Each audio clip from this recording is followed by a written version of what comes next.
மனோஜ் அவர்களோட வீட்டுக்கு அத்தை பெட்டி ஒண்ணு வந்திருக்கு அப்படின்னும், அத பார்த்து அவங்களோட மனைவி பயங்கரமா ஷாக் ஆகியிருக்காங்க அப்படிங்கிற தகவல் தான் சமீபத்தில கிடைச்சிருக்கு. அது என்ன அட்டைப்பெட்டி, அதில என்ன இருந்திருக்கு அப்படிங்கிறது தான் இந்த ஒரு வீடியோல நம்ம பார்க்க போறோம். மனோஜ் அவர்களோட இறப்புக்கு பின்பு தொடர்ந்து அவர பத்தின நெறைய விஷயங்கள பார்த்து வந்துகிட்டு இருக்கோம். அந்த வகையில சமீபத்தில வந்திருக்க நியூஸ் தான் இது. இத பொறுத்தவரைக்கும் நமக்கு கிடைச்சிருக்க தகவல் என்ன அப்படின்னா, மனோஜ் அவர்களுக்காக ஒரு ஆசிரமத்திலேருந்து அனுப்பியிருக்காங்க அப்படிங்கிறது தெரிய வந்திருக்கு. மனோஜ் அவர்கள் ரொம்பவே எளிமையான ஒரு மனிதர். அவர் எல்லோருக்குமே ஹெல்ப் பண்ணணும்னு நினைப்பாரு. அண்ட் அவரு பார்த்தீங்கன்னா, அவரோட பர்த்டேவாக இருக்கட்டும், கல்யாண நாளாக இருக்கட்டும், இல்ல நல்ல நாளாக இருக்கட்டும், அவங்க பொண்ணுங்களோட பிறந்த நாளாக இருக்கட்டும், இந்த நாள் அப்பலாம் என்ன பண்ணுவாருன்னா, சென்னையில இருக்கக்கூடிய ரொம்ப முக்கியமான ஆசிரமங்கள், அனாதை ஆசிரமம், இது மட்டும் இல்லாம முதியோர் இல்லம்லாம் இருக்கும் இல்லையா? அங்கலாம் வந்துட்டு என்ன பண்ணுவாருன்னா, அவங்களுக்கு போய் சாப்பாடு போடுறது, ஸ்வீட்ஸ் குடுக்குறது, அவங்களுக்கு ஏதாவது ஹெல்ப் வேணும்னா அந்த ஹெல்ப்ப பண்றது அப்படின்னு ஏகப்பட்ட விஷயங்கள அவரு பண்ணிக்கிட்டு இருந்திருக்காரு. குறிப்பா ஆசிரமத்தில இருக்கக்கூடிய குழந்தைகளுக்கு ஏதாவது உடம்பு சரியில்ல அப்படின்னா, அவங்களுக்கு மெடிக்கல் ஃபீஸாக இருக்கட்டும், படிக்கிறாங்க அப்படின்னா, எஜுகேஷன் சம்மந்தப்பட்டதாக இருக்கட்டும், இது எல்லாத்துக்குமே அவர் வந்துட்டு ஹெல்ப் பண்ணுவாரு. அண்ட் இத தன்னோட லைஃப்ல ரொட்டீனாவே இவரு யூஸ் பண்ணிட்டு வந்திருக்காரு. அண்ட் அப்படியாப்பட்ட அவர்கள் வந்து பார்த்தீங்கன்னா, அவரோட இறப்பு அன்னைக்கு அவங்களால வர முடியல. ஏன்னா ஏகப்பட்ட செலிபிரிட்டீஸ் வந்திருந்தாங்க. அங்க கும்பல் இருந்துச்சு. அதனால அந்த ஆசிரமத்தில இருந்தோ, முதியோர் இல்லத்தில இருந்தோ யாராலயும் வந்து பார்க்க முடியல.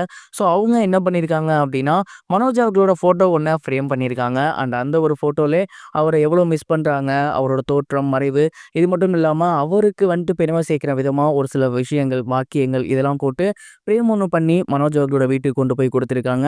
அண்ட் அத தொறந்து பார்த்துட்டு மனோஜ் அவர்களோட மனைவி ரொம்பவே எமோஷனல் ஆகியிருக்காங்க அப்படிங்கிறது தெரிய வந்திருக்கு. அங்க போயிருந்த அவங்க எல்லாருமே அவங்க வீட்ல அவங்களுக்கு ஆறுதல் சொல்லிட்டு வந்திருக்காங்களாமா. அண்ட் இந்த ஒரு விஷயம் தான் சமீபத்தில தெரிய வந்திருக்கு. மனோஜ் அவர்கள் உயிரோட இருக்கும்போது ஏகப்பட்ட நல்ல விஷயங்கள் பண்ணியிருக்காரு அப்படிங்கிறதும் இந்த ஒரு விஷயத்தின் மூலியமா தெரிய வந்திருக்கு. இத பத்தி நீங்க என்ன நினைக்கிறீங்க? உங்களோட தாட் என்ன அப்படிங்கிறத மறக்காம கமெண்ட் பாக்ஸ்ல ஷேர் பண்ணுங்க.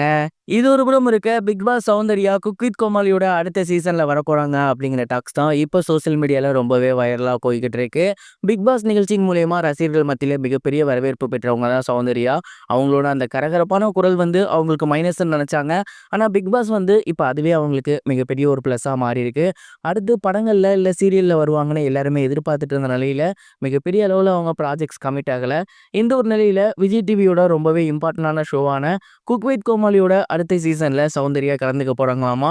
சும்மாவே சௌந்தர்யா நார்மலா பேசினாலே பயங்கர ஃபன்னியா இருக்கும். பெருசா அவங்களுக்கு எதுவுமே தெரியாது. இதுலயும் பயங்கர ஃபன்னியான விஷயம்னா சமையல் சுத்தமா தெரியாது. பிக் பாஸ் வீட்ல அவங்க பண்ணும்போதே நம்ம எல்லாருமே பார்த்துருக்கோம். அவங்கள குக் வித் கோமாளியில விட்டா எப்படி இருக்கும்? பயங்கர ஃபன்னா இருக்கும். எனக்கு தெரிஞ்சு கோமாளியா வர்றத விட குக்கா வந்தாங்கன்னா இன்னும் படு பயங்கரமா இருக்குங்கிற மாரி தான் எனக்கு தோணுது. நீங்க இத பத்தி என்ன நினைக்கிறீங்க? சௌந்தர்யா கோமாளியா வரணுமா? குக்கா வரணுமா? மறக்காம கமெண்ட் பாக்ஸ்ல ஷேர் பண்ணுங்க. இதுவரைக்கும் கனெக்டிங் டிவிக்கு சப்ஸ்கிரைப் பண்ணனா மறக்காமல் சப்ஸ்கிரைப் பண்ணிக்கங்க. உடனடி அப்டேட்ஸ் பெறுவதற்கு நோட்டிஃபிகேஷன் பெல்லையும் கிளிக் பண்ணிக்கங்க.